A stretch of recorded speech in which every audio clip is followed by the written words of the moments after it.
J'en reviens vraiment pas. Match nul dans le score, comme dans le contenu des Marseillais ce soir face à Dijon, 0-0. On n'aura pas réussi à marquer le moindre but face à cette équipe dijonnaise. Certes, on était amoindris, certes, on a joué samedi, certes, le temps était niqué, mais putain quoi, contre Dijon, on a réussi à se faire manger dans le jeu.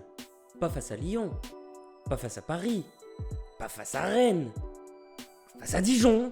Enfin bref, match merdique des Marseillais, mais je vais revenir quand même sur 2-3 points qui me semblent intéressants. L'intensité inexistante, un l'OM à 2 vitesses en championnat, et les jeunes. L'OM n'a jamais réellement commencé son match. Dès le début, Dijon a mis la main sur le ballon et on l'a plus revu du match. Jusqu'à devoir même jouer principalement en phase de contre-attaque contre Dijon. Je vais le dire 20 fois sur cette vidéo, mais contre Dijon. Et j'espère sincèrement que c'est pas comme ça qu'on va jouer contre Rennes dimanche, parce que sinon on va se faire pulvère. Je pense et j'espère sincèrement que le manque d'intensité des Marseillais est dû aux absents ou au fait qu'on a joué samedi un match éprouvant, faut l'avouer, parce que franchement sinon ça fait vraiment peur.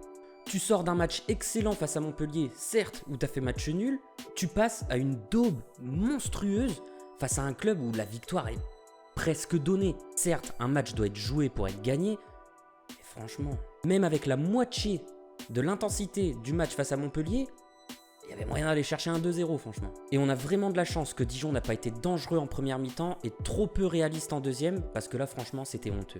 On a vu un mauvais début de championnat de la part des Marseillais qui s'est poursuivi par une montée en puissance dans le jeu, et qui a quand même payé vu les résultats des derniers matchs. Certes, on n'a perdu qu'un seul match depuis le début du championnat, mais là franchement il y avait vraiment moyen de prendre 3 points et de se mettre bien dans la tête avant le match de Rennes. Là c'est clairement faire un bon pas en avant et 2 pas en arrière juste après. C'est dommage parce que l'OM avait clairement de quoi aller chercher les 3 points, même avec les absents, et pouvoir aussi derrière soigner les stats et le goal average. Peut-être pas forcément 4-5-0, mais il y avait clairement la place de mettre un 2-0 ce soir face à Dijon qui a marqué que 2 buts depuis le début de la saison et qui est à l'ouest défensivement normalement. Derrière, on a pu voir les débuts de certains joueurs du centre de formation, et franchement c'est peut-être le seul point positif de ce match-ci. Perrin, pour ses débuts, a fait un match plutôt correct selon moi, mais face à Rennes, avec des profils et des physiques comme Nyang, ça va être vraiment beaucoup plus compliqué. Et pour Liadji, je trouve qu'il a fait vraiment une entrée plutôt correcte, et j'espère qu'on le verra un peu plus dans ce genre de match qui, je le répète, aurait dû être gagné par les Marseillais.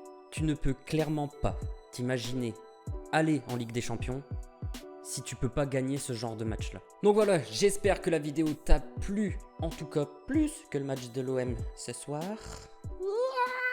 Je t'invite à mettre un petit pouce bleu et à me dire ce que toi t'as pensé du match en commentaire. Tu peux aussi t'abonner à la chaîne pour suivre toutes mes prochaines vidéos, et parce que ça fait plaisir.